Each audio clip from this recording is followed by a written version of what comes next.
안녕하세요. 사연을 부탁해입니다. 오늘의 사연을 소개하겠습니다.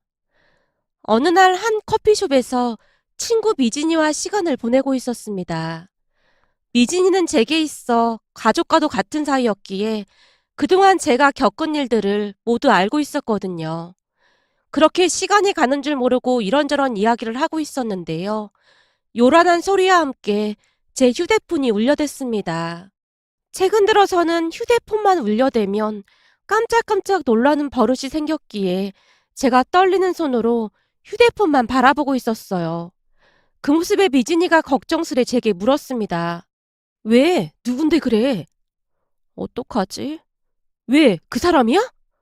아니, 그 사람은 나한테 전화 안 한다고 했었잖아. 정 변호사님인데. 뭐? 정 변호사님? 그럼 빨리 받지 않고 뭐 하고 있어? 혹시 결국 그렇게 된 거 아니야? 미진이가 걱정스런 표정으로 저를 바라본 채 눈치를 보고 있었어요. 그러는 사이 전화가 끊어졌고 곧 다시 전화벨이 울려댔습니다. 여보세요? 안녕하세요. 정 변호사입니다. 네, 안녕하세요. 저기 혹시 무슨 일이 있는 건가요? 저기 결국 병원에서 전화가 왔습니다. 방금 돌아가셨다고 합니다. 정 변호사님의 말에 제가 미처 말을 잇지 못한 채 눈물만 흘리고 있었는데요. 저기 사모님, 괜찮으세요? 이 와중에 제가 이렇게 전화를 드린 이유는 절대 병원이나 장례식장에 가시면 안 된다는 당부 말씀을 드려야 할 것 같아서요. 잘 아시겠지만 고인의 간곡한 유언이셨습니다. 정 변호사님이 다시 한번 당부를 하고 있었어요. 아무리 그렇다고 해도 장례식장에는 가야 하는 거 아닐까요? 그 사람 떠나는 마지막 길인데 배웅해야 할 것 같아서요. 아닙니다. 그래봐야 더욱 복잡해질 뿐입니다. 그냥 고인의 말씀을 따라 주십시오. 나머지는 제가 다 알아서 문제없이 처리하겠습니다. 정 변호사님이 문제없이 알아서 잘 처리하겠다는 말을 하다가는 전화를 끊었는데요. 그 말이 왜 그리도 거슬렸는지 잘 모르겠습니다. 이제 막 세상을 떠난 사람의 일을 알아서 잘 처리하겠다라니 혹시나 감정을 잘 느끼지 못하는 사람인가 라는 생각과 함께 야속함마저 느껴졌다고 해야 할까요? 제가 눈물을 닦으며 전화를 끊었는데요. 왜? 우연 씨 결국 그리 된 거야? 그렇다네. 지금 막 눈을 감았다나 봐. 변호사가 뭐라고 하는데? 절대 병원이나 장례식장에 오지 말라고 하지. 근데 그래도 되는 건지 잘 모르겠어. 지금 네 마음이 어떤지는 잘 알겠는데 내 생각에는 변호사 말을 듣는 게 좋을 것 같아. 지금 이 상황에 네가 장례식장으로 들어가 봐라. 악독한 그 집 가족들이 가만히 있겠냐? 장례식장 완전 난장판 날걸? 아마도 우연 씨는 거기까지 다 생각하고 있었던 게 아닌가 싶다. 우연 씨 마지막 가는 길 편하게 보내주자. 나중에 낙골당 찾아가면 되잖아. 도대체 나한테 왜 이런 일이 일어난 건지 잘 모르겠어. 내가 뭘 그렇게 잘못해서 그런 건지 진짜 모르겠어. 우연 씨도 그렇고 나도 누누이 말했지만 이건 네 잘못이 아니야. 순전히 그 사람들 잘못이야. 그러니까 굳이 이해하려고 하지도 마. 네가 죽을 때까지 곱씹어본들 그 사람들 행동 절대 이해가 안 될 거야. 미진이가 떨리고 있는 제 손을 꽉 잡아주며 저를 위로했어요. 그러면서 그동안의 일들이 주마등처럼 스쳐 지나갔습니다. 사실 우연 씨는 제 전 남편이었어요. 우연 씨는 의사로, 저는 간호사로 일을 하다가 만나게 되었습니다. 아무래도 같이 일을 하다 보니 우리도 모르는 사이에 유대감 같은 것이 생겼던 것 같습니다. 그도 그럴 수밖에 없었던 것이 우연 씨와 저는 비슷한 부분이 많았거든요.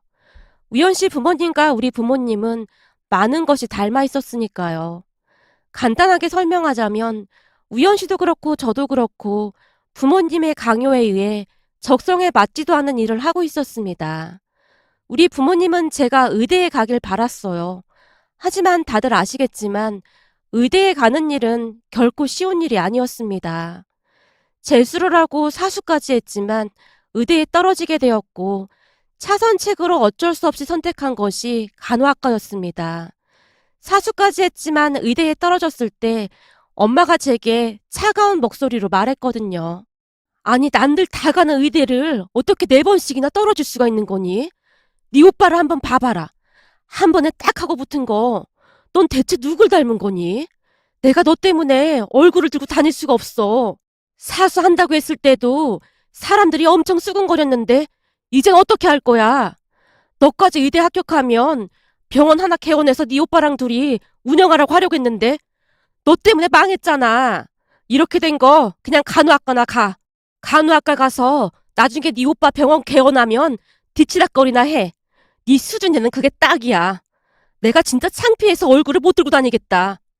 라며 몇 날 며칠 동안을 소리를 지르기도 하다가 한숨을 쉬기도 했는데요. 어찌나 달달 볶아대던지 피를 말렸다고 보시면 될 것 같습니다. 그렇게 저는 적성에도 맞지 않는 간호학과를 가게 되었습니다. 우연 씨 부모님 역시 우리 부모님과 다를 바가 없었기에 억지로 등 떠밀리듯 의대에 진학을 했다고 했습니다. 그러다가 우리는 한 병원에서 만나게 되었어요. 처음 우연 씨의 이미지는 말을 극도로 아끼는 그런 사람이었어요. 환자 이외에는 거의 말을 안 했다고 해도 과언이 아닐 정도였거든요. 어쩌다 간호사들한테 말을 하는 경우가 있긴 했지만 무슨 큰 실수를 해서 화를 내고 있는 경우가 대부분이었어요. 그랬기에 거의 모든 사람들은 우연 씨와 일하기를 싫어했습니다. 하지만 우연 씨도 그렇고 저도 그렇고 닮은 구석이 많았기에 한눈에 서로를 알아봤던 것 같습니다. 우연 씨가 저한테만큼은 말을 함부로 하지 않았거든요. 그렇게 어느 순간부터 서로의 마음을 터놓기 시작했고 우리는 급속도로 가까워져 갔습니다. 그러던 어느 날 병원으로 어떤 사람들이 찾아와서는 저를 찾는다고 했어요. 공교롭게도 그날은 우연 씨가 병원에 없는 날이었는데요. 지금도 잊혀지지 않는 것이 두 분 다 모피코트인가 하는 엄청 좋아 보이는 옷을 걸친 채 안경을 치켜 올리며 저를 보자마자 콧웃음을 치고 있었어요. 나 우연히 엄마인데 어디 가서 얘기 좀 하죠. 지금 점심시간이죠? 이미 다 확인했다는 듯이 우연 씨 어머님이 제게 물었어요. 말투가 어찌나 사납던지 제가 잔뜩 움츠러든 채 두 분을 따라 나섰는데요. 우연 씨 어머님의 말투는 우리 엄마를 생각나게 했습니다. 위선적인 것부터 거만한 것까지 우리 엄마와 닮아도 너무나 많이 닮아 있었거든요. 병원 1층에 위치한 카페에 앉자마자 우연 씨 어머님과 이모님이라고 소개한 분이 저를 위아래로 훑어보는 듯 하더니만 다시 콧웃음을 치고 있었어요. 내가 진짜 궁금해서 그런데 간호사밖에 안 되면서 어디 의사인 우리 아들을 넘볼 생각을 한 거죠? 네? 그게 무슨 말씀이신지요? 네? 그게 무슨 말씀이신지요? 역시나 내 생각이 틀리지 않았네. 혹시 말이야, 우리 아들이랑 아무 사이도 아닙니다. 그런 말 할 생각이라면 그만두는 게 좋을 거예요. 내가 우리 아들 휴대폰을 몰래 확인해보고 말하는 거니까. 아, 네. 둘이 사귀는 사이는 맞습니다. 그러니까 대체 뭔 생각으로 간호사 따위가 우리 아들이랑 사귀느냔 말이야. 혹시 이 기회에 신분 상승이나 그런 걸 바라고 하는 거라면 일찌감치 그만두는 게 좋을 거야. 내가 우리 아들을 어떻게 키웠는데 감히 간호사 따위가 우리 아들을 넘보고 있어. 우리 아들이 순진해 보이니까 더 그러는 모양인데 우린 절대 순진한 사람들이 아니야. 만약 우리 아들이랑 헤어지지 않으면 니네 부모님 찾아가서 난장판을 만들어 놓을 테니까 그런 줄 알고 있어. 내 말 무슨 말인지 이해했어? 죄송합니다만 그 부분은 우연 씨와 얘기해 보도록 하겠습니다. 너 지금 내 말뜻 이해가 안 돼? 우리 아들한테 말하지 말고 몰래 헤어지란 말이잖아. 이래서 없는 것들은 상대를 하면 안 된다니까. 너 어디 살아? 니네 동네가 어디냔 말이야. 제가 사는 동네는 왜 물어보시는 거죠? 저도 모르게 그 말이 툭 하고 튀어나왔는데요. 우연 씨 어머님이 기가 막히다는 듯이 비웃으며 말했어요. 왜 물어보긴 왜 물어보겠어. 너랑 우리랑 수준 차이가 나도 너무 난다는 말을 하려고 하는 거지. 너 어디 사냐고. 그제서야 무슨 의미인지 이해가 되었기에 제가 피식 웃고 말았는데요. 어쭈? 웃어? 너 내가 우스워? 그런 게 아니라 제가 강남에 살고 있어서요. 뭐? 니 따위가 강남에 살고 있단 말이야? 아, 강남 어딘가에 아직도 판자촌이 있긴 하다던데 그 판자촌을 말하는 거구만. 너도 참 허세가 심하긴 심한가 보구나. 하긴 그러니까 우리 아들도 꼬신 거겠지. 죄송한데 저는 강남에서 나고 자랐습니다. 집도 저희 부모님 자가고요. 뭐? 그게 사실이야? 근데 강남에서 나고 자랐으면서 왜 간호사가 된 거야? 그 정도 재력이면 충분히 의사를 하고도 남지 않나? 아, 이제 보니 머리가 아주 꼴통이었나 보구나. 하긴 가끔 보면 부모가 아무리 밀어줘도 절대 안 되는 사람들이 있긴 하더라고. 니네 부모님도 너 때문에 참 골치 아팠겠다. 돈은 있는데 머리가 안 따라줘서 간호사나 하고 있으니 얼마나 속이 터졌을까 그래. 암튼 그러면 더군다나 우리 아들하고 결혼하면 안 되지. 나중에 손주 태어나서 네 머리 닮으면 아주 골치 아플 거 아니야. 아유, 절대 안 돼. 암튼 너 우리 아들 옆에서 당장 떨어져. 안 그럼 내가 니네 부모한테 찾아가서 다 뒤집어 엎을 테니까. 우연 씨 어머님이 제게 윽박을 지르다가는 돌아갔는데요. 그 모습을 보고 있노라니 그동안 우연 씨가 얼마나 힘이 들었을지 눈앞에 훤히 그려질 정도였습니다. 문제는 그날 두 분이 병원에 왔다 갔다는 사실을 같이 일하던 의사 한 분이 다 듣게 되었고, 그날 있었던 일에 대해 다음날 우연 씨에게 귀뜸을 해줬던 모양이었어요. 우연 씨가 저를 따로 불러서 사실 확인을 했거든요. 어제 우리 엄마가 왔다 간 거 사실이야? 막 심한 말도 했다고 하던데. 그게 좀 흥분을 하신 상태이긴 했어. 화가 많이 나 계시더라고. 나랑 헤어지라고 했다며. 괜찮은 거야? 글쎄, 뭐 괜찮진 않지만 그렇다고 해서 큰 충격을 받거나 한 것도 아니야. 딱 보는데 하시는 행동이 우리 엄마랑 너무 똑같더라고.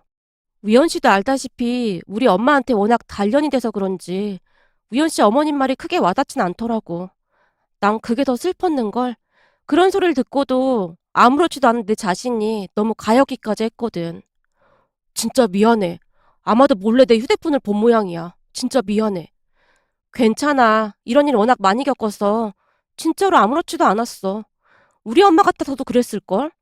아마도 우리 오빠가 간호사 데리고 오면 우리 엄마는 우연 씨 어머님보다 더 심했을걸? 그러니까 너무 신경 쓰지 마.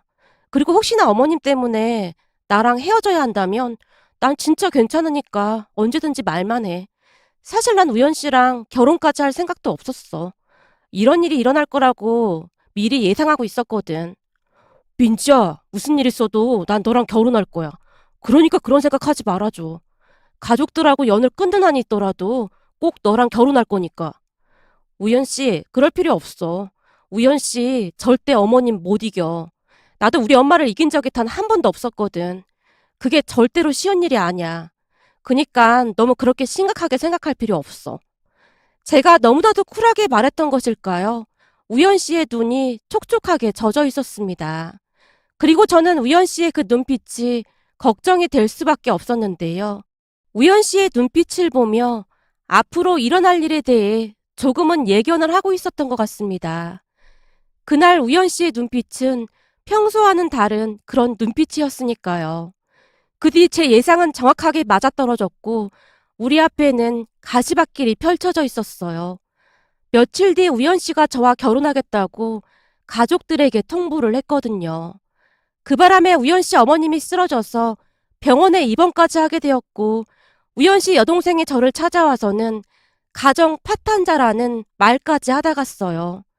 저는 굳이 그런 일에 휘말리고 싶은 생각이 없었기에 우연 씨에게 헤어지자고 이별을 고하기도 했지만 우연 씨는 절대 그럴 수 없다며 매달리고 또 매달렸습니다. 저 또한 그런 우연 씨에게 매몰차게 행동을 하지 못한 채 고민만 하고 있었는데요. 어느 날 우연 씨가 제게 심각한 표정으로 말했어요. 우리 그냥 혼인신고하고 같이 살자. 뭐? 혼인신고? 그건 아닌 것 같아. 그냥 더 지켜보다가 결정하자. 민지야, 이렇게 하지 않으면 우리 가족들 절대 포기 안 할 거야. 근데 우리가 혼인신고하고 같이 살게 되면 어쩔 수 없이 포기하게 될 거야. 우연 씨, 그런다고 해결될 일이 아닌 것 같아. 제가 몇 번이나 말렸지만 지푸라기라도 잡는 심정으로 해보자며 우연 씨가 저를 설득하고 또 설득했습니다.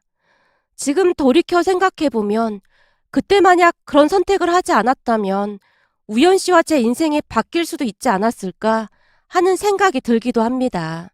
암튼 우리는 친구 미진이와 우연 씨의 친한 친구 몇 명만 초대한 채 우리 둘만의 결혼식을 올리고는 곧 혼인신고까지 했습니다. 그리곤 한 오피스텔에서 신혼생활을 시작했어요. 처음에는 엄마가 우연 씨가 의사라는 말에 조금은 안심하는 듯 하기도 했지만 다른 한편으로는 우연 씨 엄마로 인해 자존심이 많이 상한 상태였기에 화가 잔뜩 난 채 우리에게 말했어요. 잘 들어. 넌 오늘부터 우리 자식 아니니까 그런 줄 알고 있어. 그리고 자네 부모님이 우리를 귀찮게 하는 일도 없었으면 좋겠네. 왜 우리한테 난리냔 말이야. 엄마가 우리에게 쏘아붙이고는 가버렸는데요. 아마도 우연 씨 어머님이 우리 엄마에게 할 말 못할 말을 다 쏟아낸 것 같아 보였어요. 엄마의 말에 따르면 우연 씨 어머님이 말하기를 그 머리를 어떻게 우리 아들한테 들이밀고 있어. 집안에 돈만 있으면 뭐해. 머리가 돌머리인데. 사수까지 했는데도 간호대학 갔으면 완전 말 다 한 거지. 그러니까 당신 딸 간수 잘하란 말이야. 둘이 결혼했다가 나중에 손주가 그런 엄마 머리를 담기라도 해봐. 생각만 해도 끔찍하네 아주. 라는 말까지 했다네요. 우리 집에 한두 번 쫓아가서 그런 게 아니었기에 엄마도 거짐 포기 상태인 듯 해보였어요. 아마도 자존심 강한 엄마가 견디기에는 너무나 힘들었으리라 생각해 볼 뿐입니다. 그 뒤에도 우연 씨 부모님은 우연 씨를 절대 포기하지 않았는데요. 수시로 찾아와서 할 말 못할 말을 다 쏟아부으며 울부짖다 돌아갔거든요. 그 바람에 작은 시골 마을로 이사까지 가보기도 했지만 어떻게든 찾아냈어요. 그때 비로소 알게 되었는데요. 그동안 제가 잘못 알고 있어도 단단히 잘못 알고 있었더라고요. 우연 씨 어머님은 우리 엄마와는 비교도 되지 않는 그런 분이셨거든요. 어떻게든 찾아내서 제 머리채를 잡고는 동네방네 소리를 지르며 천하의 몹쓸 인간이라고 외쳐대곤 했습니다. 그때쯤 우연 씨 어머님의 눈에는 도끼만 가득할 뿐이었어요. 하지만 우리는 참고 또 참아내려고 노력했습니다. 그러다가 우리에게 반가운 소식이 들려오기도 했는데요. 몸이 조금 이상해서 병원에 가보니 임신이라고 했어요. 임신 소식은 그동안 힘겨웠던 것을 다 잊게 해줄 정도로 행복한 소식이었습니다. 임신이라는 말을 듣고 남편이 눈물을 흘리며 무릎까지 꿇은 채 고맙다는 말을 할 정도였으니 우리에게는 정말 잊지 못할 순간이었다고 해도 과언이 아니었어요. 아마도 임신으로 인해 남편의 가족들 마음이 조금은 움직이지 않을까 하는 생각을 하기도 했거든요. 하지만 그런 우리의 생각은 처참할 정도로 빗나가고 말았는데요. 임신 소식을 들은 시어머님이 더욱 날뛰기 시작했거든요. 당장 병원 가자. 네가 우리 아들 신세를 망치려고 작정을 했구나. 내가 이렇게 빌 테니까 제발 병원 좀 가자. 어머님, 그만 돌아가 주세요. 네가 병원만 가주면 나도 그만 간다니까. 그니까 나랑 같이 병원 가자. 어머님, 제가 아무리 미워도 어머님 손주인데 너무하신 거 아니에요? 손주는 누가 손주야? 너 따위 유전자를 가지고 태어나는 손주는 없어도 된다. 그러니 제발 병원 좀 같이 가자. 그럼 우리가 가지고 있는 상가도 하나 줄 테니까 제발 병원 좀 같이 가자. 시어머님이 제 손을 억지로 잡아 끌고 있었는데요. 제가 안 가겠다고 버팅기고 있자 있는 힘껏 저를 밀치기도 했어요. 그리고 그날 저녁 몸이 이상하다는 것을 느꼈기에 급히 응급실로 갔지만 결국 유산이 되고 말았습니다. 그때의 충격은 이루 말할 수가 없었는데요. 지금 생각해보면 아무렇지도 않은 게 이상할 정도라는 생각이 들 정도로 시어머님이 제게 함부로 했거든요. 밀치는 건 아무것도 아니었고 발로 차기도 했으니까요. 시어머님은 항상 남편이 없을 때만 교묘하게 찾아와서는 그런 행동을 했습니다. 그리고 그때부터 제 마음이 점점 식어갔던 것 같네요. 식었다기보다는 그냥 지쳤다는 표현이 더 어울리는 말일까요? 그냥 몸도 마음도 만신창이가 되었다는 표현이 가장 정확할 것 같습니다. 결국 남편에게 눈물로 호소하기에 이르렀는데요. 제발 나 좀 놔줘. 이렇게 부탁할게. 나 살고 싶어서 그래. 사랑한다면 그냥 나 좀 놔줘. 미안해. 정말 미안해. 남편은 그 말만을 할 뿐이었어요. 그렇게 우리는 이혼을 했습니다. 남편과 이혼을 한 뒤로는 친구 미진이 집에서 함께 지냈는데요. 제 기억에는 그 시간이 제일 마음 편한 시간이었던 것 같습니다. 오랜만에 숙면을 취했을 정도였으니까요. 그 뒤에는 우연 씨, 그러니까 전 남편을 잊고 지내려고 노력했습니다. 우선 휴대폰 번호부터 바꾸고는 정신과 치료까지 받으며 조용히 숨어 살았어요. 그러던 어느 날 전 남편이었던 우연 씨가 다시 제 앞에 나타났어요. 우연 씨를 보자마자 심장이 마구마구 뛰기 시작했는데요. 많이 좋아진 줄 알았는데 우연 씨를 보자마자 숨이 막히고 어지러운 증상이 또다시 나타났거든요. 결국 우연 씨가 그런 저를 부축하고는 차에 태웠습니다. 미안해. 내가 절대 안 찾아오려고 했는데 세상 일이 내 맘같이 되지가 않네. 우연 씨가 괴로운 듯 양미간을 찌푸리며 힘겹게 말을 하고 있었는데요. 그동안 마음고생이 심하긴 했던 모양으로 얼굴이 말이 아니었어요. 전의 모습은 온데간데 없이 삐쩍 마른 모습에 얼굴마저 새까맣게 변해 있었거든요. 우연 씨, 무슨 일 있는 거야? 얼굴은 왜 이래? 혹시 어디 아픈 거 아니야? 역시 간호사라 다르긴 다르네. 민지야, 나 말이야. 암이란다. 뭐? 암? 그럼 병원에서 치료를 받아야지. 왜 돌아다니고 있어? 민지야, 내가 의사야. 내 몸 내가 더 잘 알아. 병원에서 치료받는다고 될 일이 아니야. 이미 너무 늦었어. 몇 달 안 남았어. 우연 씨가 한마디 한마디를 힘겹게 꺼내고 있었는데요. 그 순간 제 안에 있던 모든 것들이 무너져 내렸던 것 같습니다.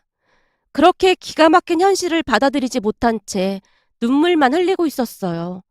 그런데 우연 씨가 더 기가 막힌 말을 하는 게 아니겠습니까? 민지야, 그래서 말인데 마지막으로 너한테 부탁이 있어. 내가 미진 씨한테 물어보니 너 가족들과도 영 끊고 지낸다면서. 그렇지 뭐. 결혼해서 잘 살았으면 그나마 괜찮았을 텐데 이혼했다는 말 듣고는 절대 연락하지 말라고 하더라고. 그 말 듣고 생각해보니 부모님은 날 한 인격체로 본 게 아니라 아마도 당신들을 위한 도구쯤으로 생각한 게 아닌가 싶더라고. 그렇지 않고서야 딸한테 그런 행동을 할 리가 없잖아. 집 나온 뒤로 나한테 전화한 사람이 아무도 없었어. 그래서 나도 그냥 가족 없는 셈 치고 살고 있어. 우리 부모님이나 니네 부모님이나 참 많이 닮아 있는 것 같네. 아니지. 따지고 보면 우리 부모님이 훨씬 더 심각하긴 하지만 말이야. 암튼 그래서 말인데 내가 너한테 부탁을 좀 할까 해. 나한테 시간이 얼마 없으니까 네가 꼭 좀 들어줬으면 좋겠다. 뭔데 그래. 내가 들어줄 수 있는 건 다 들어줄게. 근데 가족들은 다 알고 있는 거야? 알고 있지. 너랑 이혼하고 밥도 안 먹고 허구한 날 술만 퍼마셔 댔으니 몸이 나만 할 리가 없었겠지. 라며 우연 씨가 그동안의 이야기를 해줬는데요. 우연 씨가 암에 걸렸다는 사실을 알고는 우연 씨 어머니가 딱 한마디를 하더랍니다. 이를 어쩌면 좋으니 이게 다 걔 때문에 그런 거야. 걔를 만나고 나서부터 우리 집안이 이 모양이 된 거야. 그럼 그때 손주라도 볼 걸 그랬네. 우연 씨 어머니가 토시 하나 틀리지 않고 그렇게 말을 하더랍니다. 그 말에 우연 씨가 큰 충격을 받았다고 하는데요. 사람이 이렇게나 무서운 존재구나 라는 생각마저 들었다고 했으니까요. 그리고는 우연 씨가 제게 마지막 부탁이라며 말을 하기 시작했어요. 저기 말이야, 너랑 이혼하고 나서 우리 부모님이 기뻐서 나한테 재산을 좀 많이 주더라. 아마도 당신들 마음에 드는 여자랑 재혼을 시키려고 그랬던 거겠지. 근데 너도 알다시피 그땐 내가 이미 지칠 대로 지친 상황이라 그냥 선을 보라고 하면 하라는 대로 했던 것 같아. 그치만 선자리에 나가서 이상한 행동을 많이 해서 그런지 나중에는 이상한 소문까지 막 돌더라고. 그러던 찰나에 내가 암에 걸린 걸 알게 됐고 이 와중에 이런 부탁해서 미안한데 나 말이야, 네 남편으로 있다가 죽고 싶어. 우연 씨의 말에 우리들은 한동안 숨죽여 눈물만 흘렸습니다. 그렇게 저는 우연 씨의 마지막 소원을 들어주기로 했어요. 하지만 조금 이상했던 것이 있었는데요. 우연 씨가 가까운 지인들과 변호사란 사람까지 초대해서는 결혼식 파티라는 것을 했거든요. 마지막 모습일지 모른다고 영상 촬영까지 했고 말이죠. 무엇인가 조금 이상하긴 했지만 그때 당시에는 아픈 우연 씨 걱정으로 인해 그냥 모른 척하고 말았던 것 같네요. 그 뒤 우연 씨의 병은 더욱 심해져만 갔기에 병원에 입원을 해야만 했는데요. 우연 씨가 제게 슬픈 목소리로 말했어요. 앞으로 병원에는 찾아오지 마. 우리 부모님이랑 너랑 다투는 거 보고 싶지가 않아. 그치만 우연 씨 마지막 순간까지 내가 같이 있어주기로 했잖아. 아니야. 너한테 그런 모습 보여주고 싶지 않아. 이것도 내 마지막 부탁이야. 그리고 내가 의식이 없어지면 그때 우리 결혼식 파티할 때 왔던 그 변호사가 내가 부탁해 놓은 거 말해줄 테니까 넌 변호사가 하라는 대로만 하면 돼. 내 말 무슨 말인지 알겠지? 내 마지막 부탁 꼭 들어줄 거지? 그리고 넌 여기서 오래오래 행복하게 살다가 와. 그것도 내 부탁이야. 무슨 부탁이 그렇게 많아. 아무튼 넌 앞으로 변호사가 하라는 대로만 하면 되는 거야. 꼭 약속 지켜야 해. 내가 죽었다는 소리가 들려도 절대로 병원에 오지 말고. 우연 씨가 몇 번이나 당부를 했는데요. 그 이후 저는 변호사를 통해서만 우연 씨의 소식을 들을 수가 있었습니다. 우연 씨가 휴대폰도 다 없앴다고 했기에 별다른 방법이 없었거든요. 그렇게 피가 마르는 하루하루가 지나가고 있던 찰나에 정 변호사님에게 연락이 왔던 거였습니다. 병원도 그리고 장례식장에도 절대 오지 말라는 말에 힘겹게 전화를 끊고는 미진이에게 기대서 눈물만 흘릴 뿐이었어요. 그 뒤 또다시 며칠이 더 지나갔고 우연 씨의 장례식이 잘 끝났다는 연락을 받았는데요. 다음날 정 변호사님이 제가 사는 곳에 직접 찾아와서는 충격적인 이야기를 하기 시작했어요. 우선은 장소를 옮기셔야 할 것 같습니다. 지낼 만한 곳은 이미 준비가 되어 있습니다. 네? 장소를 옮기다니요. 저보고 이사를 가란 말이에요? 맞습니다. 곧 남편분 가족분들이 눈에 불을 켜고 쫓아올 거거든요. 네? 쫓아오다니 그게 무슨 말이에요? 설마 우연 씨 가족들을 말하는 건가요? 제가 놀라서 외치고 있었는데요. 네, 맞습니다. 지금 화가 많이 나 있거든요. 그 말씀은 저한테 화가 나 있다는 말씀이신가요? 왜죠? 우리가 다시 만난 것도 모르고 있는 걸로 알고 있는데요. 제가 이해하기 어렵다는 표정으로 정 변호사님을 바라봤는데요. 그 순간 정 변호사님 입에서 믿어지지 않는 말들이 쏟아져 나왔어요. 사실 남편분께서 아내분 앞으로 모든 재산을 남기셨습니다. 네? 제 앞으로요? 아니 왜 그런 일을... 남편분께서 말씀하시기를 그래야 맘 편히 떠날 수 있을 것 같다고 하셨습니다. 그럼 설마 그때 굳이 혼인신고를 해야 한다고 했던 이유가 바로 그 이유였던 거예요? 제 남편으로 생을 마감하고 싶다던 우연 씨가 저를 억지로 데리고 가서는 혼인신고까지 했었거든요. 맞습니다. 혼인신고가 되어 있으면 상속 1순위가 배우자가 되는 거니까요. 그럼 그 사실을 우연 씨 가족들이 이제야 알게 된 거겠네요? 그렇죠. 지금 그 사실을 알고 방방 뛰고 난리가 났습니다. 정 변호사님, 저는 그 재산에 관심도 없어요. 그 재산 때문에 괜시리 그 사람들과 부딪히고 싶지도 않거든요. 그러니까 그분들께 그냥 돌려주세요. 죄송합니다만 그 부분에 대해서는 제가 관여할 수 있는 부분이 아닙니다. 그리고 남편분께서 돌아가시기 전에 영상으로 당부 말씀을 다시 남기셨습니다. 한번 보시겠어요? 영상을 보여줬는데요. 영상 속에서 우연 씨가 제게 또다시 당부를 하고 있었어요. 민지야, 네가 이 영상을 보고 있다면 나는 지금 이 세상에 없을 거야. 너무 많이 아파하지도 말고 너무 많이 그리워하지도 마. 그냥 아주 가끔 스치듯 날 기억만 해줬으면 좋겠다.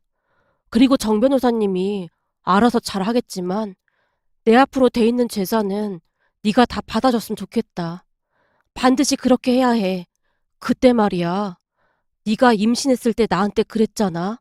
의사고 뭐고 다 필요 없으니까 아무도 우리를 모르는 곳에 가서 같이 살자고 했잖아. 그 돈 가지고 떠나 있어.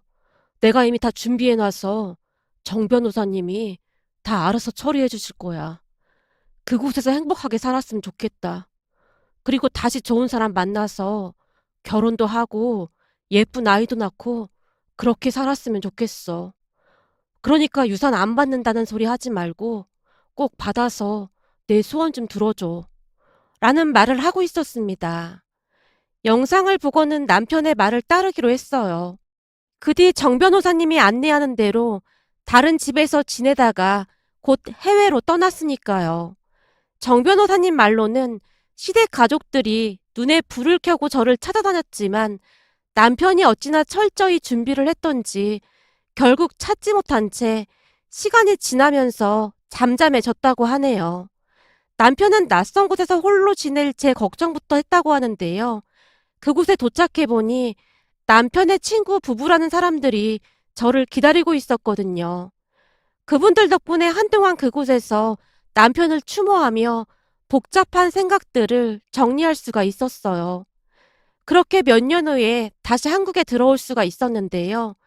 참 대단했던 것이 제가 한국에 들어온다는 소식을 들은 정 변호사님이 공항에 마중을 나와 있었습니다. 그 모습을 보며 남편이 그것까지 다 준비해 놓았던 것일까 하는 생각마저 들었어요. 그런데 그날 정 변호사님이 제게 그동안의 소식들을 전해줬는데요.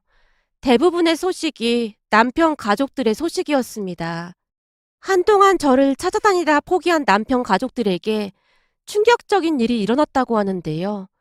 그러니까 얼마 뒤 남편의 여동생이 꽤 잘 나가는 의사를 만나서 결혼을 했다는데요.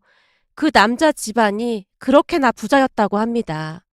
하지만 그 사이가 보통 개차반이 아니었다고 하네요. 숨겨온 여자도 한둘이 아니었고 병원 일은 뒷전으로 한 채 세미나 핑계로 허구한 날 여자들이랑 해외로 골프 치러 다니고 정말이지 쓰레기짓이란 짓을 다 하고 다녔다고 했으니까요. 결국 큰 충격을 받은 우연 씨 어머니가 욕실에서 쓰러진 채 발견이 되었다는데요. 그때 충격으로 왼쪽 몸이 마비된 채 살고 있다고 합니다. 그런데 더 기가 막혔던 것은 가족들이 우연 씨 어머니를 한 요양병원에 보낸 뒤 잘 찾아가지도 않는답니다. 참 사람 인생 알 수가 없다고 하더니만 하루아침에 그리 될 줄 누가 알았겠습니까? 그 모습을 보면서 씁쓸하다는 생각만 들었는데요. 우연 씨가 세상을 떠났을 때도 우연 씨 어머니는 대가 끊길 걱정만을 했다고 들었거든요. 그렇게 악독하게 살더니만 결국 벌을 받는 게 아닌가 싶었습니다. 그 소식을 듣는데 속이 시원하다기보다는 불쌍한 우연 씨가 생각이 날 뿐이었어요. 그 뒤 저는 거의 매달 우연 씨의 낙골당에 찾아가서 홀로 넋두리를 하다가 돌아오곤 한답니다. 만약 다음 생이 존재한다면 우리가 다시 만나기를 간절히 바라봅니다. 오늘의 사연은 여기까지였습니다. 고맙습니다.